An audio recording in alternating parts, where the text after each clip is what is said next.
voz do Pai. Eis meu filho muito amado, escutai-o todos vós.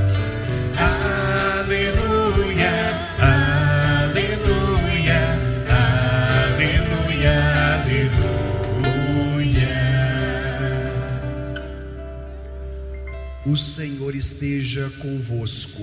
Ele está no meio de nós. Proclamação do Evangelho de Jesus Cristo segundo Mateus. Glória a vós, Senhor.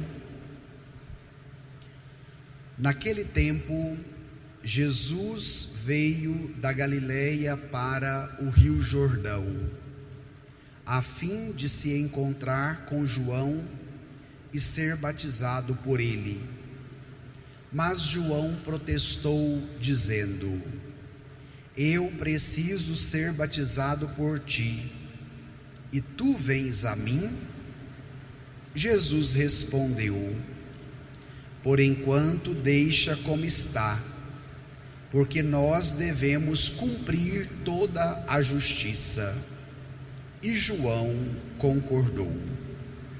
Depois de ser batizado, Jesus saiu logo da água. Então o céu se abriu e Jesus viu o Espírito de Deus descendo como pomba e vindo pousar sobre ele. E do céu veio uma voz que dizia: Este é o meu Filho amado, no qual eu pus o meu agrado. Palavra da salvação. Glória a vós, Senhor.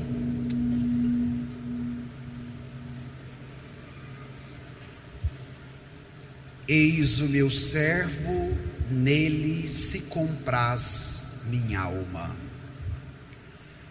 Irmãos e irmãs, celebramos hoje a festa do batismo de Jesus. E com esta liturgia encerramos o ciclo do Natal, o tempo litúrgico do Natal, com uma grande teofania, isto é, a manifestação de Deus diante do batismo de Jesus. Jesus se manifesta publicamente como Filho amado. O Espírito Santo desce como pomba e do céu há a voz do Pai que diz: Este é o meu Filho amado. Nós podemos perceber que o batismo de Jesus é o primeiro ato público que já contém todo o germe pascal. O gesto antecipado do batismo de Jesus no Jordão antecipa a lógica da cruz, porque Jesus carrega sobre si o peso da humanidade. O batismo de Jesus marca o início da sua vida pública. A vida pública de Jesus não se dá no Templo de Jerusalém. O início da vida pública de Jesus não se dá dentro da sinagoga, mas o início da vida pública de Jesus se dá a partir do momento que ele se coloca junto aos pecadores que estavam às margens do Rio Jordão, pedindo a João Batista um batismo de conversão. E este ato, este gesto, ele é muito simbólico, porque desde já nos aponta para a missão de Jesus. Qual era a sua missão? Resgatar os pecadores dos seus pecados e lhes devolver a condição de justiça e santidade na qual foram criados, mas que perderam devido ao pecado original. E é nesse sentido que eu quero trabalhar a teologia do batismo, não só do batismo de Jesus, mas também do nosso batismo. Nós vamos agora ao texto de hoje do Evangelho. Se você tem o folheto em mãos, eu te convido a tomar Mateus, capítulo 3, os versículos 13 e 14. Encontraram? Bem no início do Evangelho. Vamos ler juntos? Naquele tempo, Jesus veio da Galileia para o Rio Jordão, a fim de se encontrar com João e ser batizado por ele.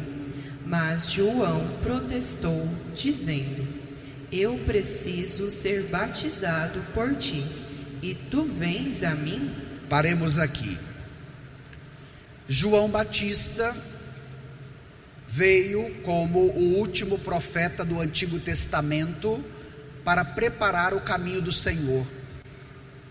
E que tipo de batismo era o de João? Um batismo que convidava as pessoas à conversão. E só reconhecia a necessidade de conversão quem por primeiro se reconhecia como pecador. E talvez este conteúdo do Evangelho pode se atualizar na nossa vida.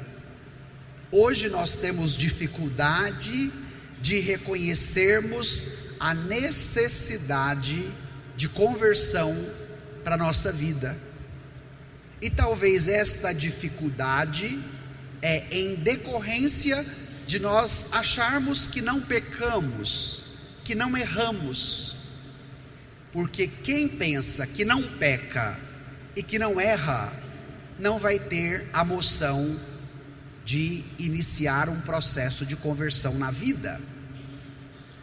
Se João convidava as pessoas a um batismo de conversão e de arrependimento, essas pessoas que se colocavam às margens do Jordão se reconheciam pecadoras e queriam um processo que as ajudasse a sair do pecado. E é neste movimento que Jesus entra, porque ele se coloca ao lado daqueles que se colocam diante de João para serem batizados. E diante disso, quando João vê Jesus na fila, vocês imaginam que naquela época tinha uma grande multidão que ia para as margens do Rio Jordão. Jesus chegou lá bem discreto e entrou na fila. Quando chegou a hora dele, que João o reconheceu, João levou o maior susto. E o que ele disse a Jesus? Eu que preciso ser batizado por ti, e tu vens a mim? Olha que interessante, João reconhecia a sua missão e o seu papel na história da salvação. Por várias vezes, os discípulos de João perguntaram se João não seria o Messias. E João vai dizer: não sou, eu venho preparar o caminho dele. Eu batizo com água, mas ele vai batizar com fogo e com o Espírito Santo. Eu não sou digno de desamarrar a correia das suas sandálias. E neste momento, João reconhece Jesus como Deus. E o reconhecendo como Deus, o movimento deveria ser contrário. Deveria ser Jesus a batizar João e não João a batizar Jesus. E a pedagogia de Jesus com João também é muito interessante. Sabe por quê? Porque Jesus queria que João entendesse que o modo de agir de Deus é diferente do nosso. Olha que interessante. Este Deus se faz pequeno e nasce no meio de um curral em Belém. Não vem no palácio dos imperadores daquele tempo. Evangelho do domingo passado, os reis magos chegaram no palácio de Herodes, imaginando que lá estava o rei dos judeus. Mas não estava. O rei dos judeus estava numa gruta em Belém. Agora chega o momento do início da vida pública de Jesus. Ele, sendo Deus, deveria ser por primeiro aquele que batiza. E ele vai inverter esta ordem, como eu disse agora há pouco, sendo solidário aos pecadores, para que nesta condição de solidariedade ele pudesse assumir o que era nosso. Repito, quem estava na fila para ser batizado? Quem se reconhecia como pecador. E qual era a missão de Jesus? Libertar a humanidade dos seus pecados. E só pode ser redimido aquilo que é assumido. Então Jesus vai assumir o nosso peso, Jesus vai assumir a nossa fragilidade, para que nele nós sejamos curados, para que nele nós sejamos recriados, para que nele nós sejamos devolvidos à condição na qual fomos criados, a condição de justiça e santidade. E por isso o ato do batismo já é um prelúdio da missão pascal de Jesus. Porque qual vai ser o gesto concreto onde nós seremos redimidos do pecado? Na cruz e na ressurreição. Logo, o batismo já é uma antecipação deste processo. Diante do susto de João Batista, vem a resposta de Jesus, que lhe diz: por enquanto deixa como está, porque nós devemos cumprir toda a justiça. Minha gente, que tipo de justiça é esta do Evangelho de Mateus?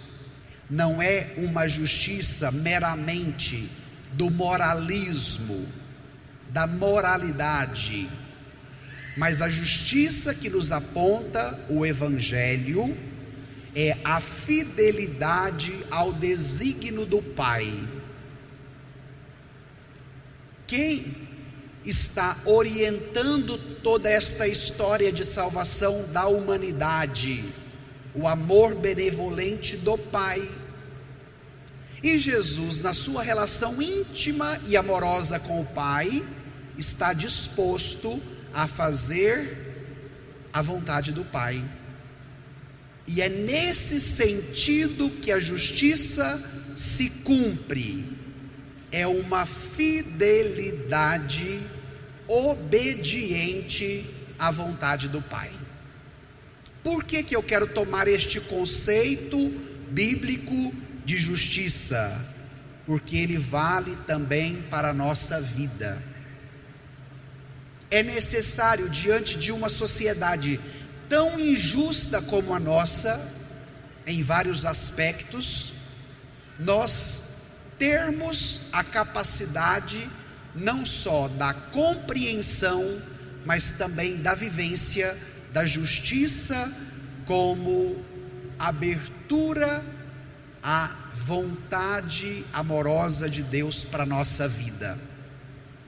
E por que é exigente viver esta virtude da justiça bíblica? Sabe por quê? Porque ela nos pede obediência. E nós estamos num contexto onde cada vez mais se sobrepõe a nossa autonomia, dizendo assim: a minha vida é minha e manda nela, quem manda nela sou eu, e eu faço o que eu quero. E esse modo autossuficiente tem nos dificultado na vivência da obediência. Vamos tomar um exemplo bem concreto. Vejo que muitos de vocês são pais, outros já são avós e lidam com as crianças. Quando as crianças de repente estão na casa da avó, do avô, ou de repente no almoço de domingo, está lá aquele banquete preparado com tanta comida gostosa, a criança olha e fala: eu não como nada disso. E aí a mãe fala: tudo bem, vai lá, pega um pacote de skinny, de bolacha recheada e dá para a criança. Como é que está a crise da obediência? Grande, começando pelas crianças. Se existe a crise da obediência com as crianças, imaginemos nós que já estamos de cabelo branco. Por isso, quando o Evangelho toca no tema da justiça, que pede uma abertura do coração à vontade do Pai, consequentemente pede também a obediência a esta vontade. Vamos aprender com Jesus que o querer do Pai seja o nosso querer. Jesus vai relutar com João Batista para dizer: João, não deve ser a sua lógica, não deve ser a sua vontade a prevalecer, mas deve ser a vontade do Pai a prevalecer. E qual é a virtude de João? João obedece o que Jesus pede. Vamos ao versículo 15, para vermos isso de maneira bem concreta no texto. Tome aí, versículo 15, leiamos juntos. Jesus, porém respondeu-lhe: por enquanto deixa como está, porque nós devemos cumprir toda a justiça. E João concordou. E João concordou. Vocês viram que João não vai discutir com Jesus, dizer: Jesus, o senhor está errado, eu estou certo, o senhor que tem que me batizar e não eu te batizar. A proposta de caminho que Jesus faz com João é de que a vontade de Deus prevaleça. E João concordou. O que isso significa? João obedeceu. Vamos pedir que neste domingo do batismo nós também sejamos dóceis à vontade do Pai na nossa vida. Vamos aprender com Jesus e com João a sermos obedientes à vontade do Pai. Agora eu vou impor uma pergunta para a nossa reflexão. Se o batismo de João era um batismo de conversão para os pecadores, vocês acham que Jesus, sendo Deus, precisava ser batizado? O que vocês acham? Se o batismo era para a conversão dos pecados, Jesus sendo Deus, logo não tendo pecado, ele precisava ser batizado? Não. E aí a gente então pergunta: mas por que Jesus quis ser batizado? Aí vem uma explicação maravilhosa dos padres da igreja, do período da patrística.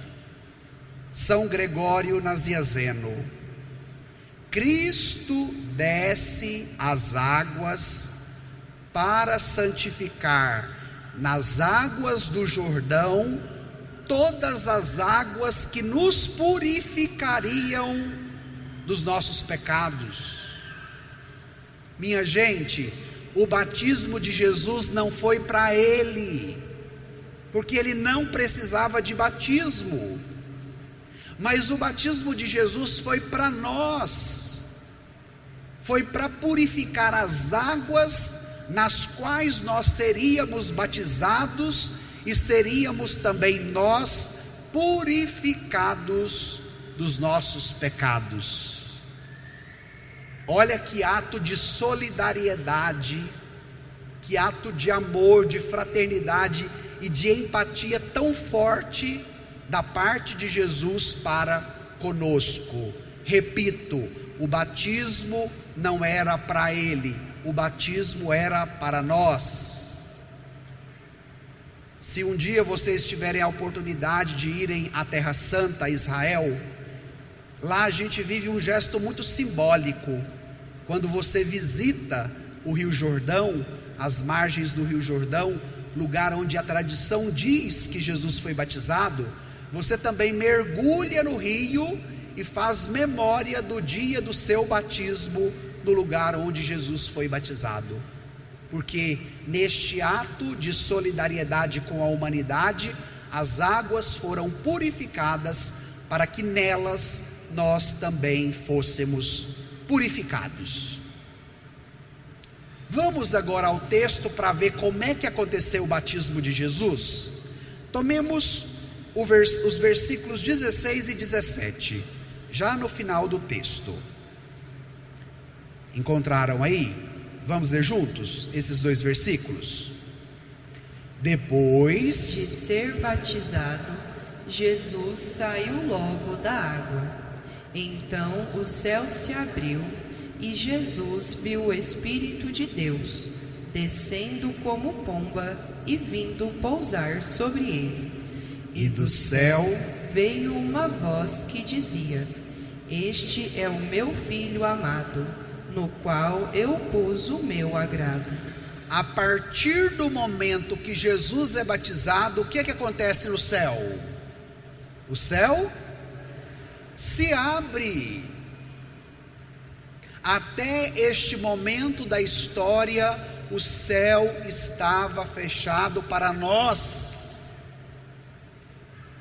E a partir do batismo de Jesus, a partir do seu ato redentor, de morrer na cruz e de ressuscitar ao terceiro dia, para nós o céu foi aberto.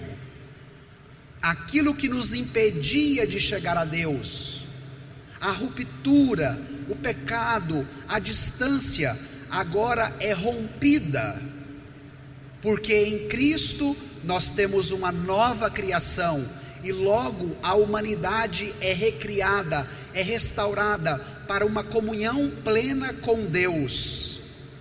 Isso significa que com Cristo a separação entre Deus e a humanidade foi rompida. O batismo de Jesus é o anúncio que o céu não está mais fechado para nós. Olha que maravilha! Compreender que a partir do batismo de Jesus, para mim e para você, o céu está aberto.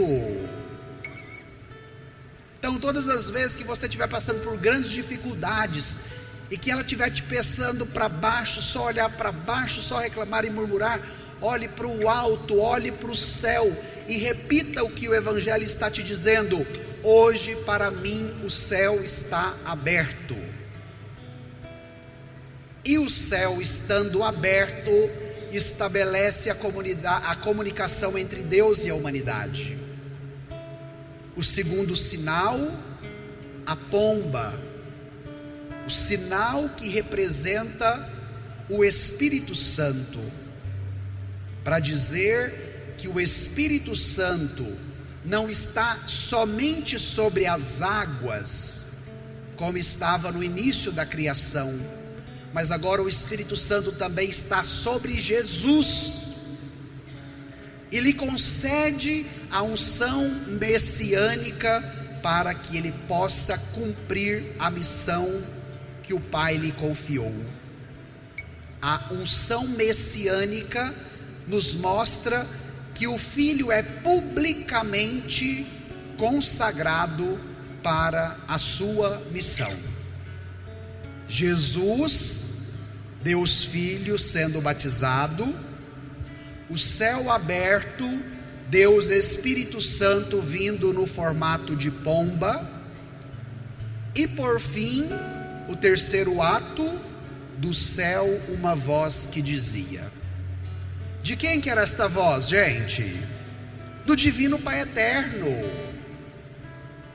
Esta era a voz do Pai. E como o Pai nos apresenta Jesus. Vocês observaram no Evangelho? O que a voz do Pai dizia sobre Jesus? Este é o meu Filho amado, no qual eu pus o meu agrado. Quem é Jesus? O Filho amado. Às vezes a gente quer conhecer Jesus fazendo curso na internet. Às vezes a gente quer conhecer Jesus lendo ou ouvindo tantas coisas. Mas agora o Padre quer te dar uma dica. Para conhecer quem é Jesus, se abra a voz do Pai na sua vida. Porque é o divino Pai eterno que nos revela quem é Jesus. E para conhecer a pessoa de Jesus, é preciso que nós nos abramos à vontade do Pai, à voz do Pai, que também fala conosco.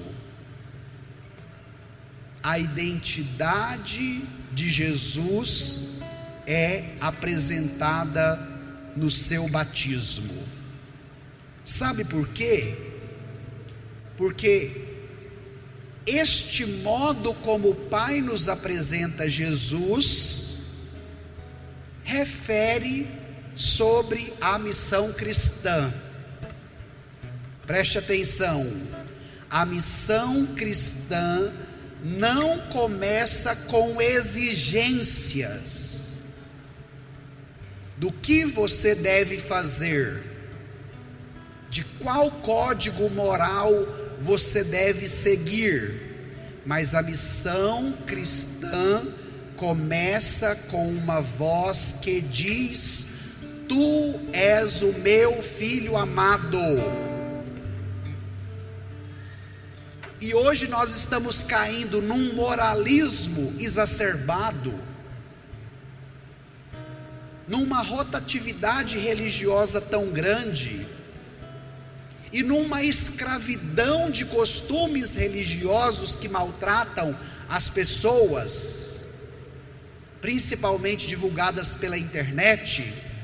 Sabe por que as pessoas estão tão suscetíveis a estes influencers, a estas mensagens, a esses vídeos?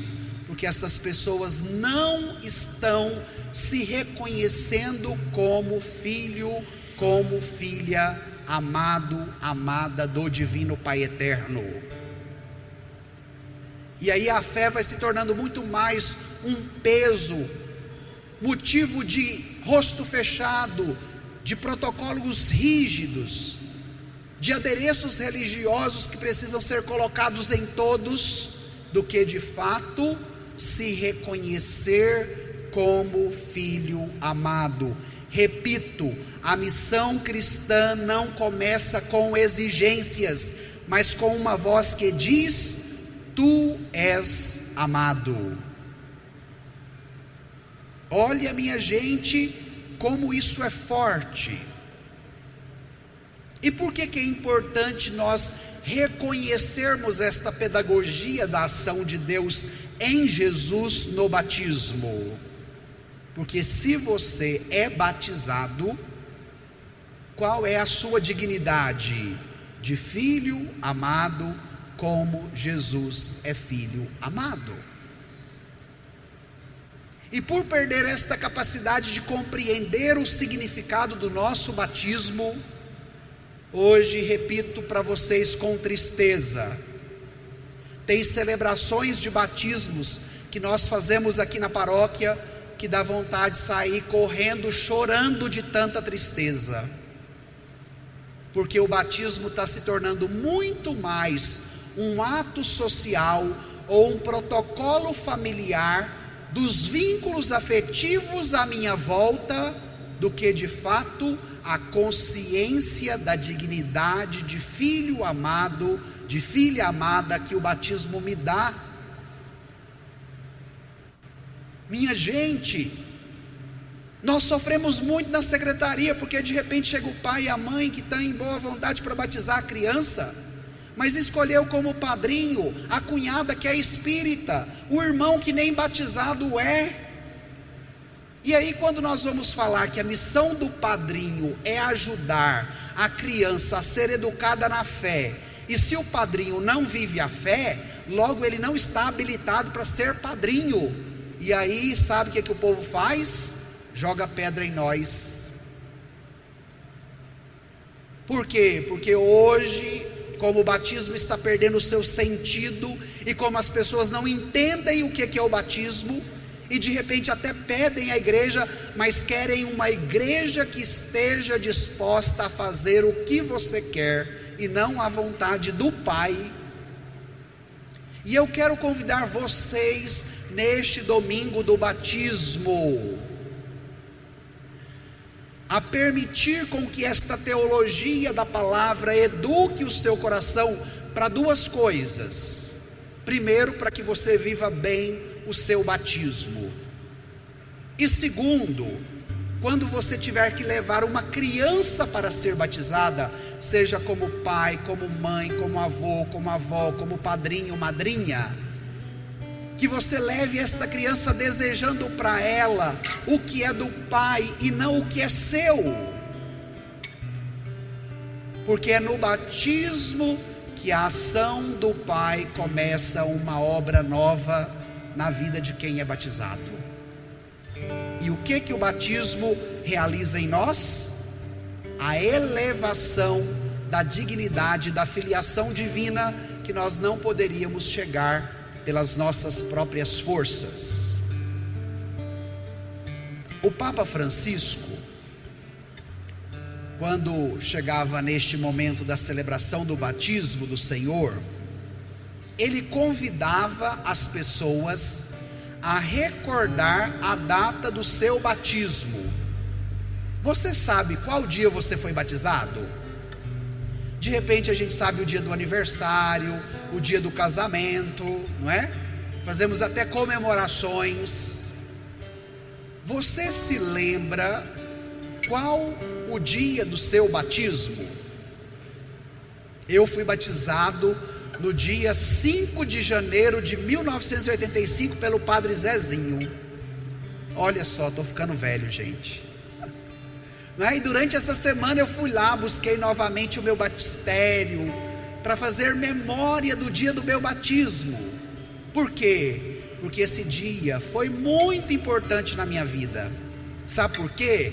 Porque neste dia eu me tornei filho amado de Deus.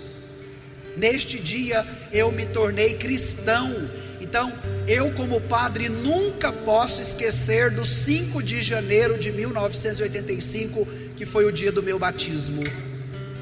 E eu quero te fazer esse convite. Durante esta semana, procure saber qual foi o dia do seu batismo, para que ele possa entrar na sua agenda, para que você possa relembrar deste dia em que você foi elevado à condição de filho amado de Deus, que você foi elevado à condição de cristão. Irmãos e irmãs, eu quero encerrar a pregação de hoje lhes dizendo que o batismo nos convida a voltar às fontes. O batismo do Senhor revela que a missão nasce da filiação e que a salvação acontece por proximidade e entrega.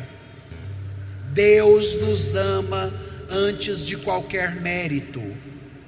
A missão nasce desta filiação, não da cobrança, não da imposição de fardos e de rigor religioso, mas a filiação nasce da vontade amorosa do Pai para a vida de cada um. E por isso a vida cristã acontece quando nós aceitamos descer com Cristo as águas do Jordão, para depois sermos elevados, subir com Ele para a glória do Pai. Nós vamos fazer agora um gesto bastante simbólico. o gesto de renovar as nossas promessas batismais. E logo após renovar as promessas batismais, vocês serão aspergidos com a água. Qual é o elemento do nosso batismo? A água. E por que a água, padre? Porque a água é sinal de morte e sinal de vida. Se você, como diz os antigos, é como um machado sem cabo, ou seja, não sabe nadar, se você entra no mar e as ondas estão violentas, o que pode acontecer na água? Você pode morrer afogado. A água como sinal de morte. Mas a água também é sinal de vida. Diz a ciência que quase 80% do nosso corpo é o quê? Água. Então, para que a gente tenha vida, o que é preciso ter no corpo? Água. O que é preciso ter no planeta para o planeta ter vida? Água. A água é sinal do batismo, porque é sinal de morte e de vida.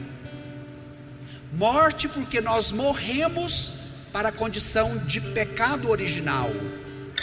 E é vida porque pelas águas do batismo nós renascemos e nos tornamos filhos amados de Deus. Por isso o padre quer dizer: vamos renovar a nossa promessa batismal com muita fé. E quando você for aspergido com a água benta, sinal do seu batismo, você vai traçar no seu corpo o sinal da nossa fé, sinal no qual você foi batizado. O dia que o padre Zezinho me batizou, ele derramou água na minha cabeça, disse o meu nome e proferiu a fórmula do sacramento: eu te batizo em nome do Pai e do Filho e do Espírito Santo. No dia que você foi batizado, foi do mesmo modo. E ao fazer memória do seu batismo, ao renovar as suas promessas batismais, você vai invocar a presença do Pai, do Filho e do Espírito Santo na sua vida, porque você, como batizado, deve viver como filho amado de Deus.